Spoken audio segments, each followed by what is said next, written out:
Sudah bergabung bersama kami Kapuspen TNI Maijen Kristome Sianturi. Selamat petang, Pak Kristome. Ya, selamat sore Mbak, Mas. Ya. Dengan Yasir Nene Ahmad di sini, Pak Kristome, apa yang informasi terbaru yang bisa disampaikan terkait dengan kejadian ini? Baik, sebelumnya saya perlu menyampaikan dulu rasa bela sungkawa dan turut berduka cita pimpinan TNI dan hal ini Panglima TNI beserta jajaran atas gugurnya 4 orang prajurit TNI AD dan 9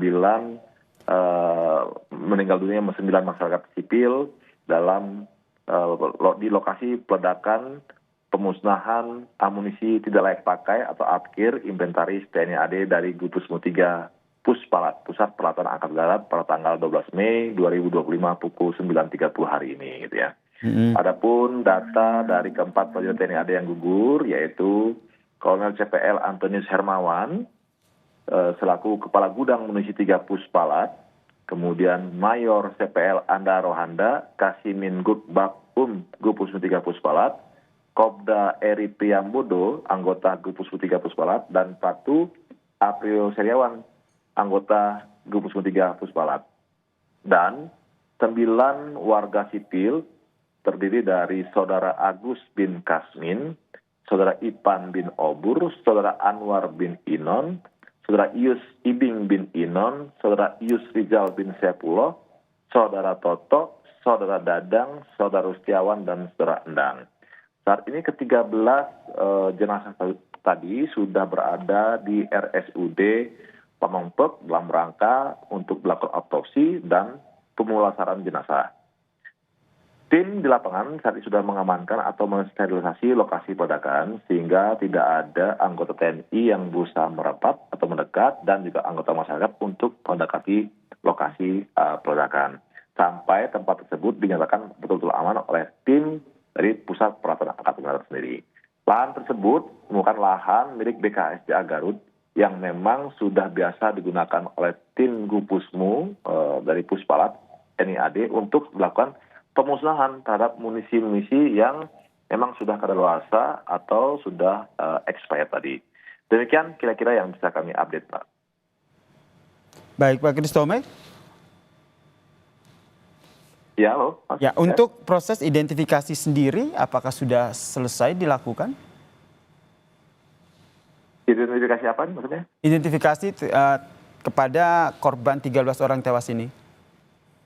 Ya, untuk proses identifikasi terhadap korban sudah dilakukan. Nah, nanti akan ketiga atau keempat jenazah prajurit TNI AD ini sendiri akan disemayamkan di Gupusmu 3 Puspalat. Kemudian untuk 9 jenazah masyarakat sipil akan dikembalikan ke pihak keluarga dibantu oleh tim kewilayahan untuk dimakamkan oleh keluarga masing-masing. Kemudian nanti biarlah tim investigasi bekerja untuk menyelidiki apa penyebab dari terjadinya musibah ini. Apakah prosedur-prosedur tetap atau standard operating procedure yang dimiliki sudah dilakukan atau belum.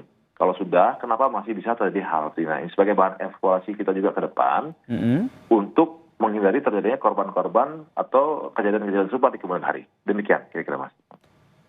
Investigasi menyeluruh tengah dilakukan. Dimulai dari apa? Olah tempat kejadian perkara kah? Atau seperti apa? Ya pasti kan kita akan olah tempat kejadian perkara dulu. Kemudian apakah prosedur-prosedur untuk pemusnahan munisi ini sudah dikerjakan tahapan-tahapannya atau belum? Nah, gitu. Atau ada lagi hal-hal yang di luar dugaan yang memang belum terakomodir di operating procedure kita. Nah kan itu hal itu perlu dievaluasi. Nah nanti tim investigasi ini akan melaporkan kepada pimpinan bahwa penyebab kejadian terjadinya ledakan ini adalah ini. Kemudian kenapa bisa terjadi korban sampai kepala gudangnya sendiri ikut menjadi korban dalam ledakan ini. Nah gitu aja kan ini perlu dibahas sebagai bahan evaluasi sehingga tidak lagi terjadi hal-hal seperti ini di kemudian hari sehingga menimbulkan korban. Kira-kira begitu Mas yang bisa saya sampaikan. Kemudian terkait dengan lokasi sendiri, apakah ini juga akan dievaluasi dan masih akan digunakan begitu? Kalau melihat lokasinya saya merasa tidak masalah. Artinya lokasi itu jauh dari pemukiman dan memang sudah biasa dilakukan pemusnahan itu di tempat itu. Cuma yang harus diketahui kan bahwa munisi yang dimusnahkan adalah munisi-munisi yang sudah expire atau munisi-munisi yang sudah lewat pakai masa usianya gitu ya.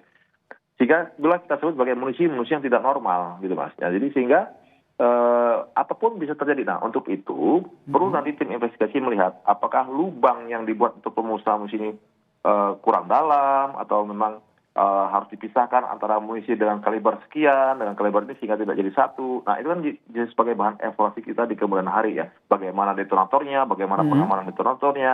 Ya. Yang perlu diketahui bahkan yang dimusnahkan ini semua munisi-munisi yang sudah kadaluarsa, baik munisi kaliber kecil ataupun munisi kaliber besar atau MKB.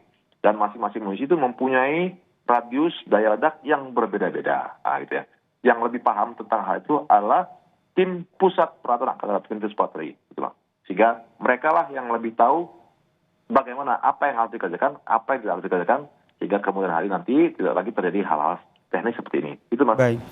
Untuk ada warga yang ikut masuk ke dalam kemudian menjadi korban, ini apa yang akhirnya dievaluasi dari hal ini?